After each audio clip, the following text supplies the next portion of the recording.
ആത്മാവാം ദൈവമേ വരണേ.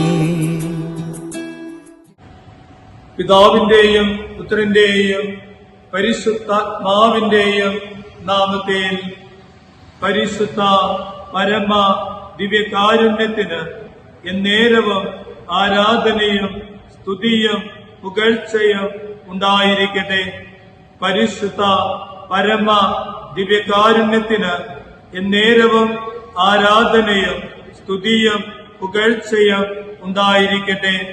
പരിശുദ്ധ പരമ ദിവ്യകാരുണ്യത്തിന് എന്നേരവും ആരാധനയും സ്തുതിയും പുകഴ്ചയും ഉണ്ടായിരിക്കട്ടെ.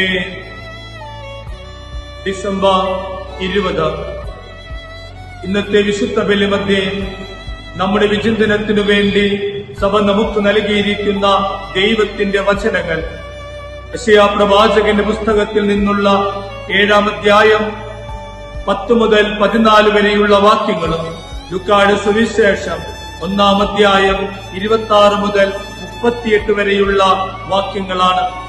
1-ാം വായനയിൽ ആഹാസിന് ദൈവം കൊടുക്കുന്ന അടയാളമാണ് യുവതി ഗർഭം ധരിച്ച ഒരു പുത്രനെ പ്രസവിക്കും, അവൻ ഇമ്മാനുവേൽ എന്ന് വിളിക്കപ്പെടുമെന്ന്. സുവിശേഷത്തിൽ നമ്മൾ കടന്നു വരുമ്പോ യേശുവിന്റെ ജനനത്തെ കുറിച്ചുള്ള അറിയിപ്പ് പരിശുദ്ധ മറിയത്തിന് ലഭിക്കുകയാണ്. ഇന്നലെ നമ്മൾ കണ്ടത് സ്നാപക യോഹന്നാനെ കുറിച്ചുള്ള ജനനത്തെ കുറിച്ചുള്ള അറിയിപ്പ് സക്രിയാക്ക് ലഭിക്കുന്നു. സക്രിയ പുരോഹിതനാണ്. സക്രിയ ആ സമയത്തായിരുന്ന സ്ഥലം അവൻ ധൂപാർപ്പണത്തിലായിരുന്നു, ദൈവത്തിന്റെ ആലയത്തിലായിരുന്നു അവൻ ആ സമയത്ത് ഉണ്ടായിരുന്നത്. എന്നിട്ടും സക്രിയാക്ക് ചില സംശയങ്ങളും ആശങ്കകളും ഉണ്ടായി. എന്നാൽ ഇന്നിവിടെ മറിയത്തിന്റെ മുൻപിൽ ദൈവത്തിന്റെ ദൂതൻ വന്ന് നിൽക്കുമ്പോ മറിയത്തോട് ദൈവത്തിന്റെ ദൂതൻ പറയുന്നത്, കർത്താവ് ദൈവത്തിന്റെ കൃപ നിന്റെ മേൽ വരും, നീ ഗർഭം ധരിച്ച ഒരു പുത്രനെ പ്രസവിക്കും, നീ അവന് യേശുവെന്ന പേരിടണം.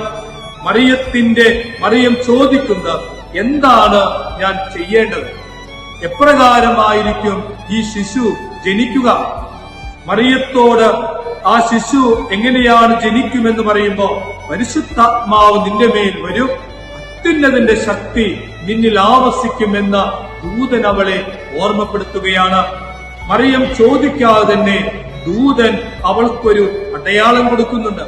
നിന്റെ ചാർച്ചക്കാരിയായ വൃദ്ധയായ എലിസബത്ത് ഇത് 6-ാം മാസമാണ് എന്ന് കൂട്ടിച്ചേർക്കുന്ന മലാഖ ദൈവത്തിന് ഒന്നും അസാധ്യമല്ല എന്ന്. അപ്പോഴാണ് മറിയം പറയുന്നത്, ഇതാ കർത്താവിന്റെ ദാസി.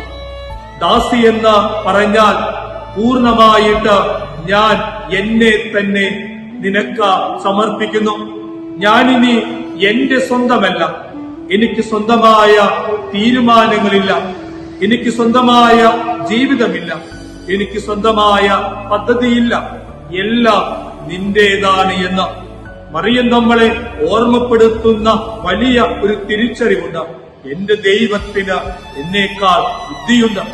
എന്റെ ദൈവം എനിക്ക് വേണ്ടി ഒരുക്കുന്ന പദ്ധതികൾ അതൊരിക്കലും എന്റെ നാശത്തിനു വേണ്ടിയായിരിക്കില്ല, എന്റെ നന്മയ്ക്ക് വേണ്ടിയായിരിക്കുമെന്ന് പരിശുദ്ധ മറിയം ദൈവത്തിൽ അന്ധമായിട്ട് അവൾ വിശ്വസിക്കുകയാണ്. ഇതാ കർത്താവിന്റെ ദാസി എന്ന് പറഞ്ഞ ദൈവത്തിന് അവൾ സ്വയം കീഴടങ്ങി കൊടുക്കുന്നു.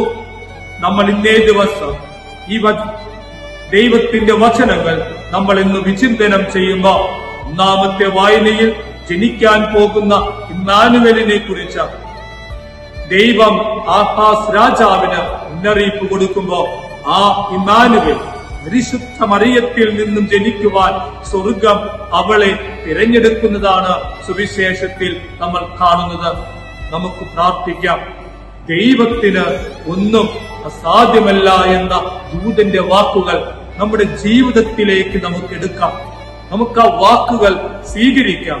എന്റെ സ്വർഗസ്ഥനായ പിതാവിന് എന്നേക്കാൾ ബുദ്ധിയുണ്ടെന്നും എന്റെ സ്വർഗസ്ഥനായ പിതാവ് ഒരുക്കുന്ന പദ്ധതികൾ ഒരിക്കലും എന്റെ നാശത്തിനു വേണ്ടിയല്ല, നന്മയ്ക്ക് വേണ്ടിയാണെന്ന് ഉറച്ചു വിശ്വസിക്കാൻ നമുക്ക് സാധിക്കട്ടെ. ഇമ്മാനുവേലായ ദൈവം, നമ്മോട് കൂടെയാകുന്ന ആ ദൈവം സുഹൃത്തെ, നമ്മുടെ സങ്കടങ്ങളിൽ, നമ്മുടെ രോഗാവസ്ഥകളിൽ, നമ്മുടെ കടബാധ്യതകളിൽ, നമ്മുടെ ആകുലതകളിൽ, നാളെയെ കുറിച്ചുള്ള നമ്മുടെയൊക്കെ വലിയ ദുഃഖത്തിൽ നമ്മളെ തനിച്ചാക്കി പോകുന്ന ഒരു ദൈവമല്ല ജനിക്കുന്നത്. കൂടെയായിരിക്കുന്ന ദൈവം, തളർന്നു പോകാതിരിക്കാൻ നമ്മുടെ ഒപ്പം ചേർന്നിരിക്കുന്ന ഒരു ദൈവം, വചനം പറയുന്നത് പോലെ വലതുകൈ പിടിക്കുന്ന ഒരു ദൈവം, നമ്മളെ വഴി നടത്തുന്ന ദൈവം. ആ ദൈവത്തിൽ നമുക്ക് ഉറച്ചു വിശ്വസിക്കാം, ശുദ്ധമായിട്ട് വിശ്വസിക്കാം. ദൈവത്തിന് നമ്മളെ കുറിച്ചൊരു പദ്ധതി ഉണ്ടെന്നും അത് നന്മയ്ക്കായിട്ട് മാത്രമേ സംഭവിക്കുള്ളൂ എന്ന ആ വലിയ തിരിച്ചറിവിൽ ഈശോയെ നമുക്ക് ആരാധിക്കാം. ഈശോയെ, എല്ലാ മക്കളെ നിന്റെ സന്നിധിയിൽ ഞങ്ങൾ സമർപ്പിക്കുന്നു. പഠനത്തെ സമർപ്പിച്ച് പ്രാർത്ഥിക്കുന്ന മക്കളുണ്ട് ഈശോയെ. അതുപോലെ എല്ലാ രോഗികളെ ഞങ്ങൾ സമർപ്പിച്ചുകൊണ്ട് പ്രാർത്ഥിക്കുന്നു. പരിശുദ്ധ പരമ ദിവ്യകാരുണ്യത്തിന് എന്നേരവും ആരാധനയും സ്തുതിയും പുകഴ്ചയും ഉണ്ടായിരിക്കട്ടെ. ആമേൻ.